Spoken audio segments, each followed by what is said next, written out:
Hello, folks. It's your friend, the Mass Wrestling Fan. I'm here today because our mutual associate, Mike, has presented me something.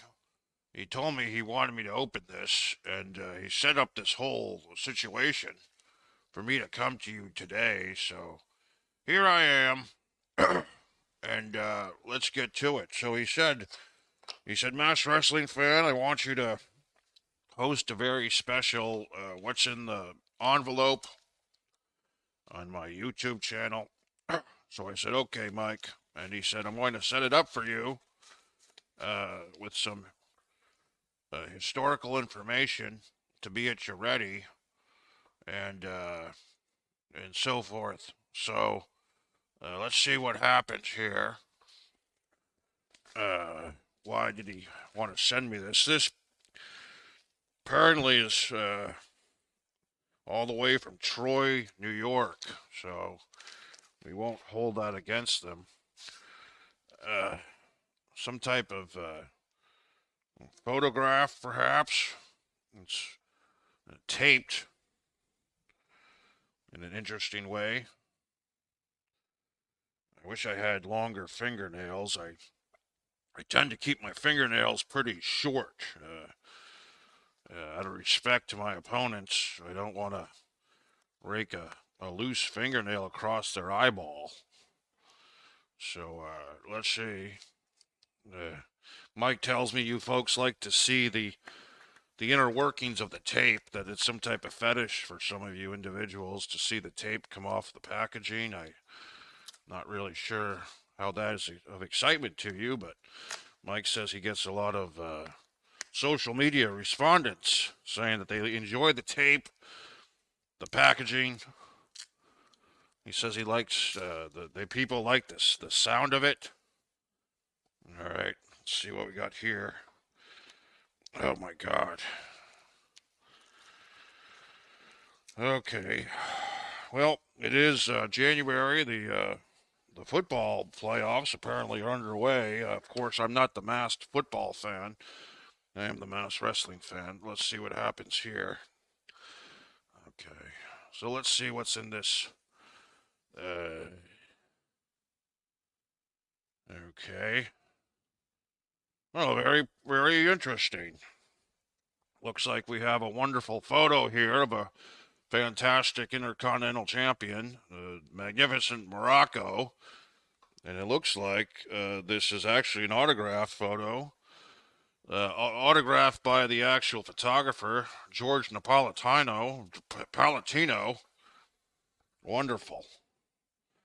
If I had to estimate, I would probably think, well, this has the Asiatic spike on Morocco's right thumb, so that might have been his second title reign, might have been his first. Oh my goodness, this is fantastic. So we have this photograph of Morocco.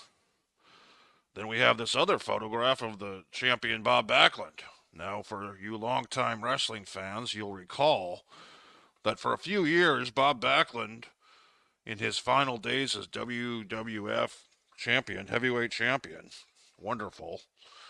Uh, Magnificent Morocco was the Intercontinental Champion, and Bob Backlund was the WWF Heavyweight Champion. And as a matter of fact, perhaps that's why Mike set this whole thing up for me. I will have to frame these. Thank you, Mr. Troy, New York, for this wonderful gift. And Mike, thank you for presenting, because this brings me to some memories from my own mass wrestling fan childhood. You see, it was a wintry night, 1983, in the what they would call the Capitol Center, Landover, Maryland, and there was what they called the Metropolitan Blizzard of '83. This was a horrible blizzard. I believe 24 inches of snow. February February 10th through 12th, 1983. You can look it up. Apparently, it's known as the seventh worst snowstorm in the history of the Washington, D.C. area, which is pretty bad or good. And the mass wrestling's fan, young mass wrestling fan at the time, I had insisted to my father, the mass wrestling father, that he take me to see this exciting tag team match, Rocky Showman Johnson, and S.D. Jones against Ray the Crippler Stevens and Playboy Buddy Rose. Was the scheduled traction match. And there was also a world heavyweight title match between none other than Bob Backlund and the Intercontinental Champion Magnificent Morocco. Jimmy Snuka was scheduled to be on this card against superstar Billy Graham. Now, in the days ahead of the show, because of this storm, all situations and events at the Capitol Center in Landover, Maryland were canceled. There was a basketball game, NBA game, the Washington Bullets at the time, now known as the Wizards, I believe. There was a hockey game in that vicinity, the Washington Capitals. And all these events were postponed. And the airlines, the D.C. Dulles, okay, very big time airport. All the politicians, all the world leaders coming through that airport, National Airport, Kennedy Airport, RFK Airport, all the airports were closed. But the show went on at the Capitol Center. The WWF, not wanting to lose money, somehow got their wrestlers to appear, and they had themselves a wrestling show. And believe it or not, the mass wrestling father, who was very environmentally minded at the time, eating sprouts, driving a VFW Rabbit, picked up the mass wrestling fan. His son picked up the mass wrestling friend, a young friend of me, and we all took that VW Rabbit 100 miles from the suburbs of the outlying area to Landover, Maryland, for this wonderful wrestling show. Now let's go back in time and I'll try to remember all the matches. There was a gentleman named Johnny Rodz, some of you have probably heard of. He is instrumental in training the likes of Shane Douglas and Mick Foley. And Johnny Rodz was in the opening match defeating a very young Curt Hennig. Okay? So Curt Hennig, before he went over to the AWA, before he started winning matches, was actually kind of a young rookie wrestler for the WWF. He did show a lot of potential and promise. He got a few drop kicks in on people, but he tended to lose a lot of matches as a young rookie. And here he was losing to perennial opener Johnny Rodz. And Johnny Rodz, you might remember, had that wonderful lightning bolt on his trunks.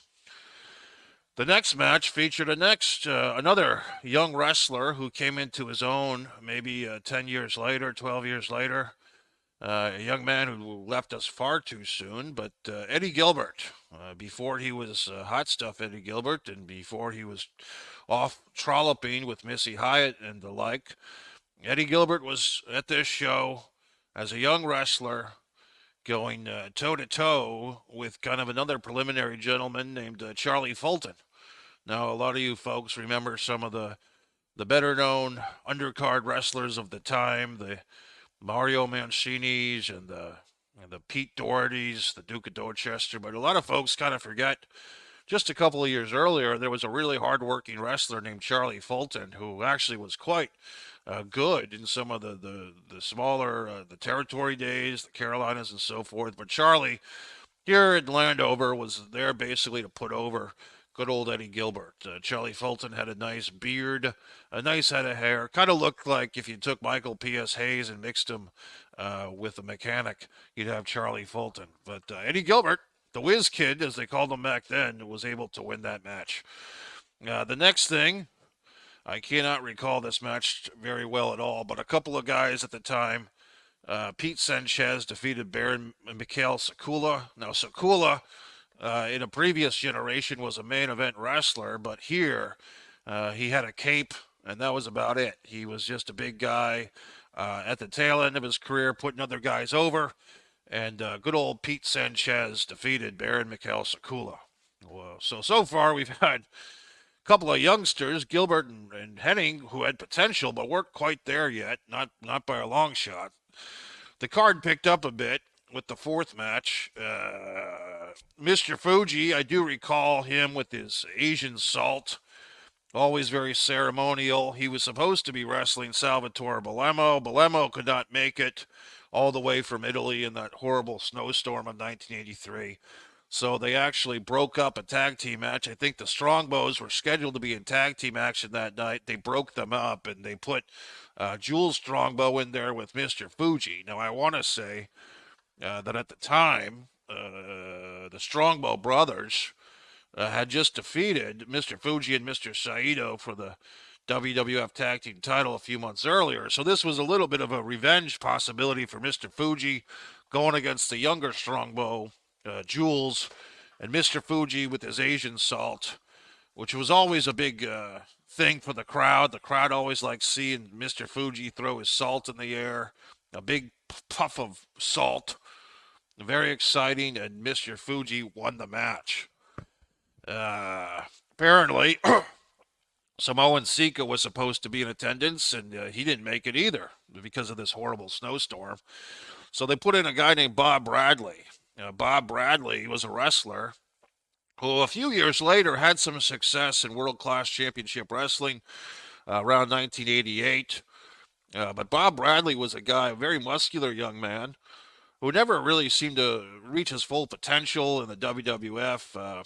Like I said, he did have some good a year or so run in the World Class Wrestling years later. But Bob Bradley, very muscular young man, but he came up short on this night against Tony Garea. Tony Garea was very well respected at this time as a former multiple-time tag team champion. He had teamed with Haystack Calhoun, kind of a big guy, small guy team. Haystack Calhoun, who had the horseshoe. Everyone remembers him of that era. Garea and Martel, that was probably Tony's last successful tag team just a few years earlier, right before the mass wrestling fan became a wrestling fan. So by the time I got to start seeing Tony Garea wrestle, he was kind of on the tail end of his thing, but still well respected, still could win a match once in a while, and he defeated the young Bob Bradley. I think they might have even shooken hands before and after the match, which is always nice. Then we had another match. The former Intercontinental Champion, he had recently lost the title to Magnificent Don Muraco, Pedro Morales. Still very popular, very successful, Mr. Everything in the World Wrestling Federation, they used to call him, because he had the Intercontinental title. Before that, he had the tag team title for just a day. Him and Bob Backlund actually defeated the Samoans, I believe, on a Shea Stadium card. A big, I think it was the undercard of the Zbyszko Bruno cage match. I think that's the one where Backlund, the WWF champion, and Pedro won the tag team titles from the Samoans, but they had to give them up immediately because Backlund was already the world champion. But in any event, Pedro Morales on this show defeated Swede Hansen. For those who may or may not remember Swede Hansen, he was a veteran, probably pushing 50 years old at this point in 1983. He had done really well in tag team matches in the Carolinas. In the WWF, he was an interesting case study because he was technically what they might call a rule breaker, a bad guy, but the fans took a liking to him. And with that in mind, the fans started cheering Swede Hansen to the point that it couldn't be denied. And eventually the WWF got behind big old Swede, and he had some good babyface matches. But here he was as a heel, getting defeated by Pedro. The next match on the show turned out to be a bit of a disappointment. And at the time, I do recall that Jimmy Superfly Snuka seemed to disappoint me every time I saw him as a young fan. He would, about 6 months after this show, I would see him have a disqualification match against Don Muraco. That was very unclimactic. A little bit after that, I saw him wrestle Sergeant Slaughter to a double count out. That's all Snuka.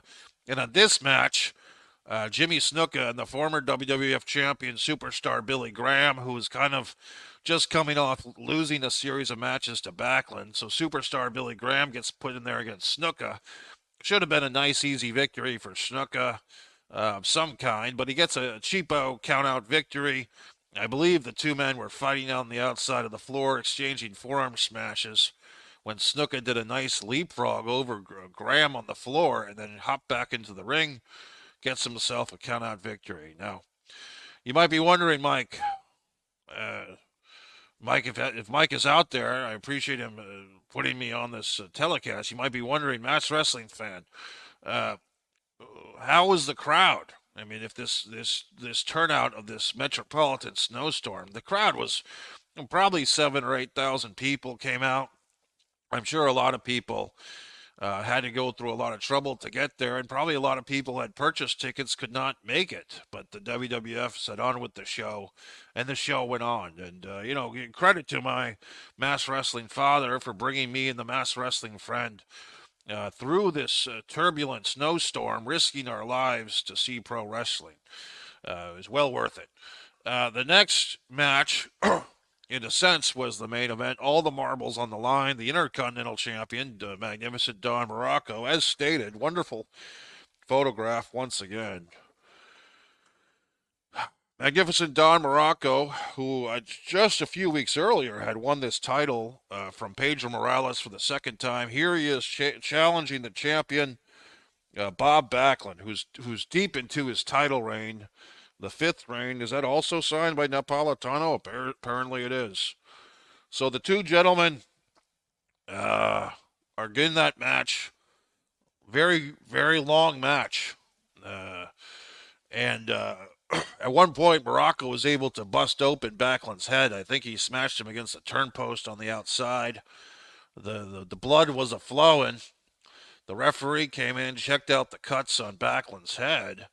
And Backlund wanted to continue the match. The month prior, apparently, Backlund was disqualified or counted out against Muraco. So he really wanted to continue, Backlund did. But the referee, because of Backlund's cut, stopped the match on what they called cuts. And unfortunately for Muraco, it's kind of an interesting thing. Winning the match on cuts, Muraco did not win the title.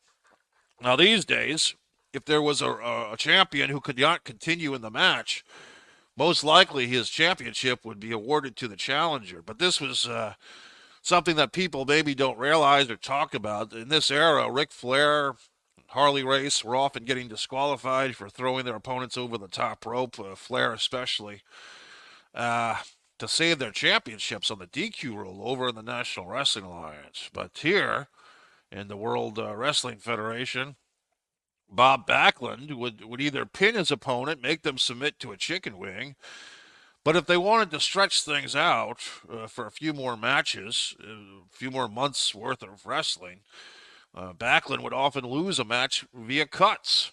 And not something that people talk about too often, but it's a true thing that Backlund held on to his title many times by losing on cuts. And so that's what happened here. I think there's actually video footage on Channel 4 NBC from George Michael's Sports Machine coverage of Bob Backlund chasing Muraco back into the dressing room. Capitol Center, folks, was a wrestling venue. Had a very interesting top to the building, as you can see. It was really a great place for wrestling. Back then, people were smoking on the concourse, smoking cigarettes. People were eating hot dogs. This venue, which really serviced, like I said, the Washington Bullets, the Ice Capades, the Washington Capitals, was such a big part of my childhood. The Mass Wrestling fan was always happy to go to the Capitol Center. They had video games on the concourse, food and beverage, all the accompaniments at the time.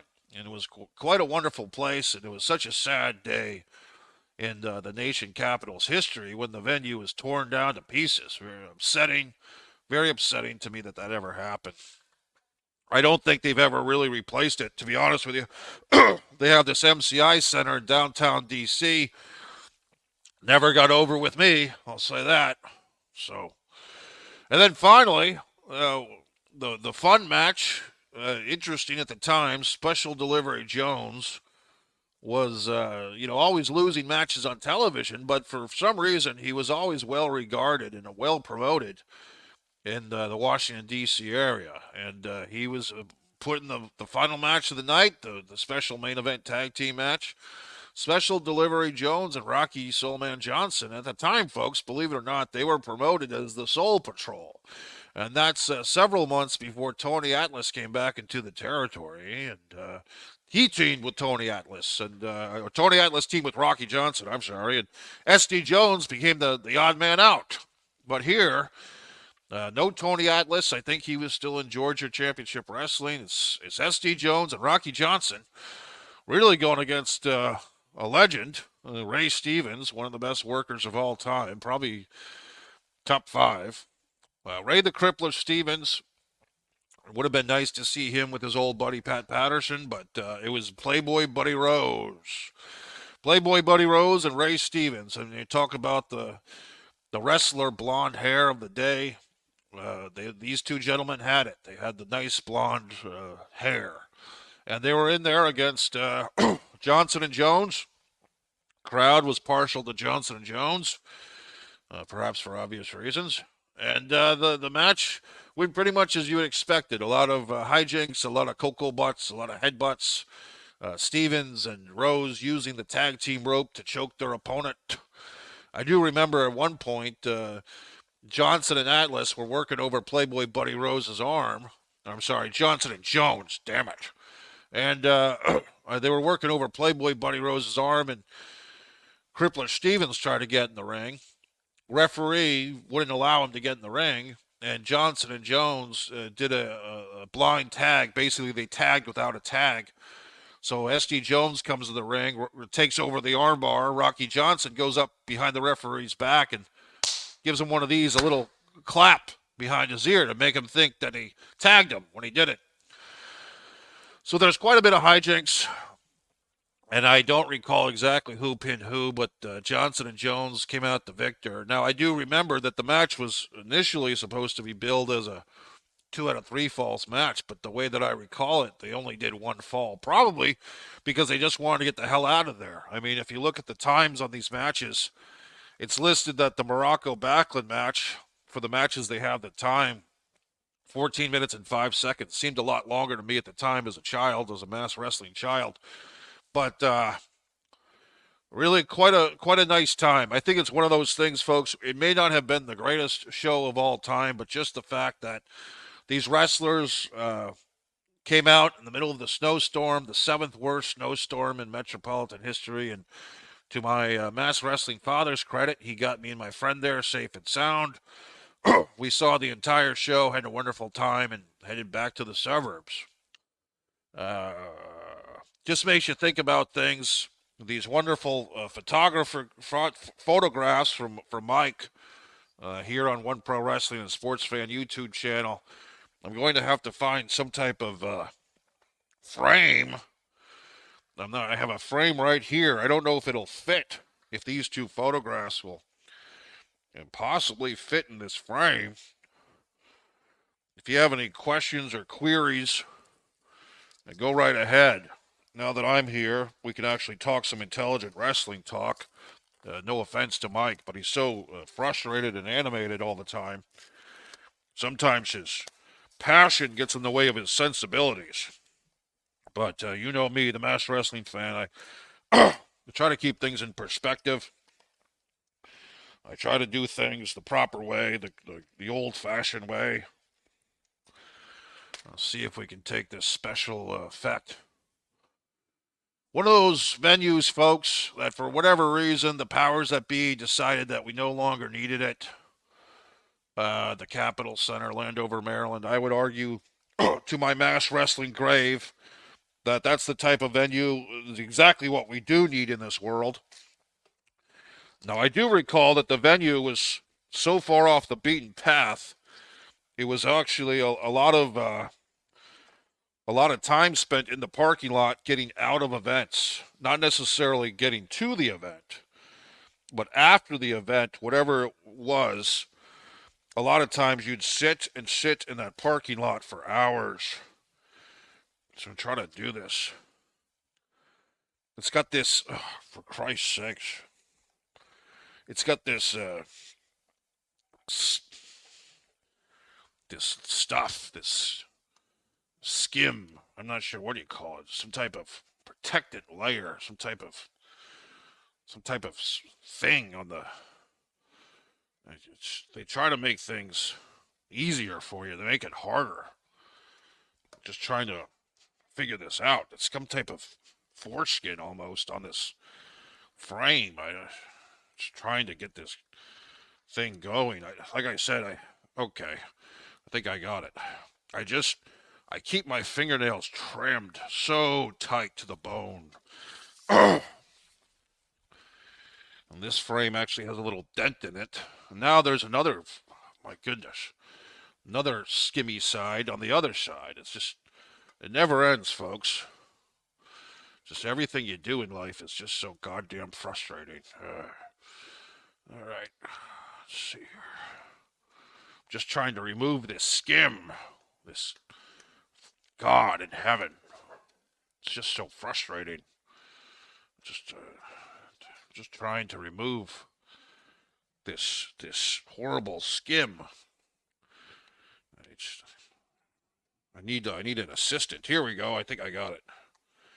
My goodness, just such a problem. Everything's such a hassle, isn't it, folks? My God, look at all this waste. Ugh, gee whiz. Where'd the frame go? Now, here it is.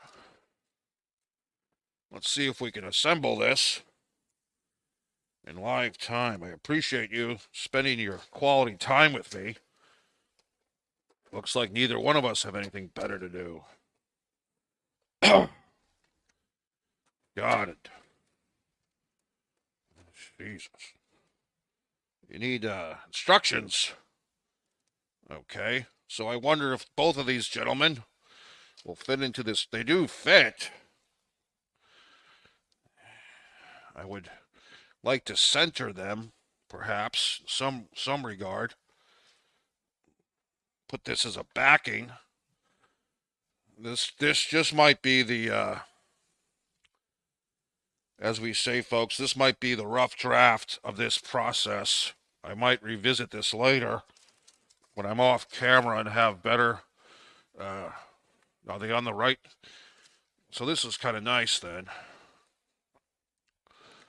I might revisit this and clean this up a little bit, just so it's a little bit more presentable. Maybe I'll put some name cards in there for the two competitors. Backlund and Muraco. Two guys that really gave you their all. Don Muraco never got that world title reign. He was, but really, as an Intercontinental Champion, he was just dominant. He had matches with the likes of Pedro Morales, of course, Rocky Johnson, Jimmy Superfly Snuka. Well, that looks really good to me, folks. I don't know about you. I mean, I probably will. Well, Morocco's a little off kilter there, so now I have to fix it. You got this mass wrestling OCD.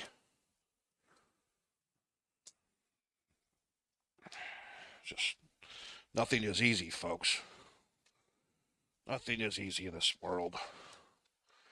I guess I'd have to take some type of tape-like material and tape these gentlemen down, which I don't necessarily want to put tape on the actual photographs either.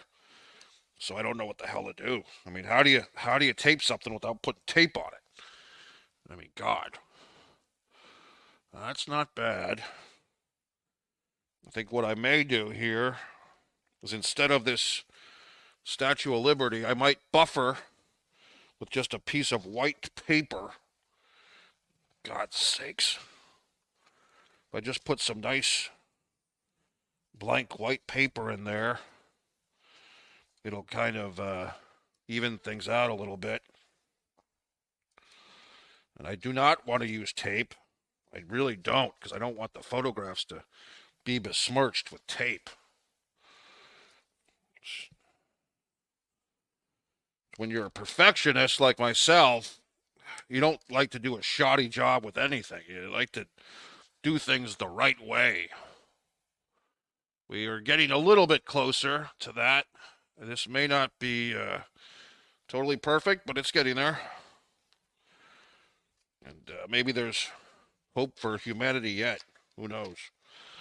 Okay, folks. So now I've want to make sure I got this thing. You always want to make sure you have your frame properly. You don't want the bottom into the top and all that stuff. I've put the frame, put the picture in the frame, put the frame in the picture.